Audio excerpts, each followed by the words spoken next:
భూపాలపల్లి జిల్లా కేంద్రంలోని శాంతినికేతన్ స్కూల్లో జిల్లా స్థాయి విద్య వైజ్ఞానిక ప్రదర్శన 2024 ముగింపు కార్యక్రమంలో ఎమ్మెల్యే గండ్ర సత్యనారాయణరావు పాల్గొన్నారు. ఈ సందర్భంగా ఎమ్మెల్యే మాట్లాడుతూ సమాజంలో జరుగుతున్న మార్పునకు అనుగుణంగా మనం నేర్చుకునే విద్య అలవాట్లు కూడా మారాయని, ఇది మంచి పరిణామం అని పేర్కొన్నారు. కార్పొరేటర్ పాఠశాలకు దీటుగా ప్రభుత్వ విద్యలో సైతం చాలా మార్పులు రావడం మంచి విషయం అన్నారు.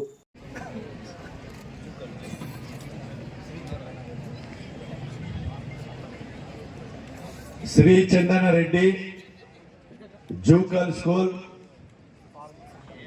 ఫార్మర్స్ అంబరిల్లా ఫస్ట్ ప్రైజ్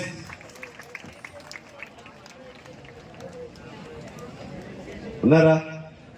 కలిగినటువంటి విద్యార్థులు ఎక్స్ప్లెయిన్ విధానం కూడా కలెక్టర్ గారికి మాకు ఎక్స్ప్లెయిన్ చేసేటువంటి విధానం కూడా చాలా బాగా నచ్చింది.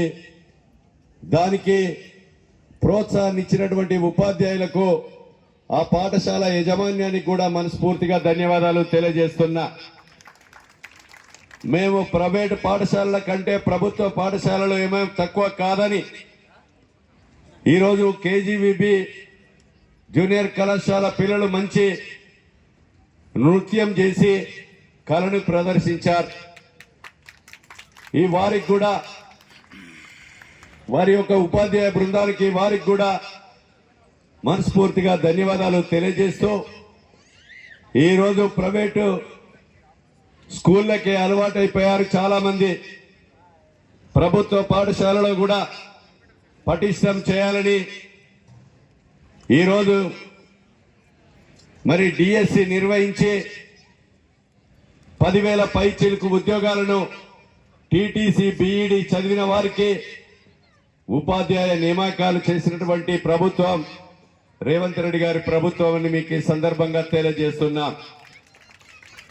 ఉపాధ్యాయులే కాకుండా ఉపాధ్యాయులకు ఉన్నటువంటి సమస్యలను కూడా పరిష్కరించి చర్చించి ఈరోజు అంగన్వాడీ టీచర్లను, అంగన్వాడీ స్కూల్స్ కూడా ప్రభుత్వ స్కూల్లో మెడిసి చేసేటువంటి విధానం కానీ, రాబోయేటువంటి రోజుల్లో విద్యకు ప్రాధాన్యతనిచ్చు ఈరోజు ప్రభుత్వ హై స్కూళ్ళన్నీ కూడా రెసిడెన్షియల్ గా మార్చి ఉదయం, మధ్యాహ్నము, రాత్రి కూడా ఒక హాస్టల్ విధానాన్ని తేవాలని, ఇంటికి పోయే పిల్లలకు ఒక వెహికల్ ఇచ్చి ఆ వెహికల్ అతనే మొబైల్ సిస్టమ్ గా విద్యార్థులను తీసుకొని వచ్చి మధ్యాహ్నం స్కూల్లో భోజనం చేసి మళ్ళీ తిరిగి స్కూల్ టైం అయిపోయిన తర్వాత ఆ యొక్క వెహికల్ యజమానుడే ఇంటికి పడగొట్టి ఈ విధంగా కొత్త విధానాన్ని, విద్యా విధానాన్ని కూడా తీసుకురాబోతున్నామని మీకు ఈ సందర్భంగా తెలియజేస్తున్నాం. కనుక సోదరులారా,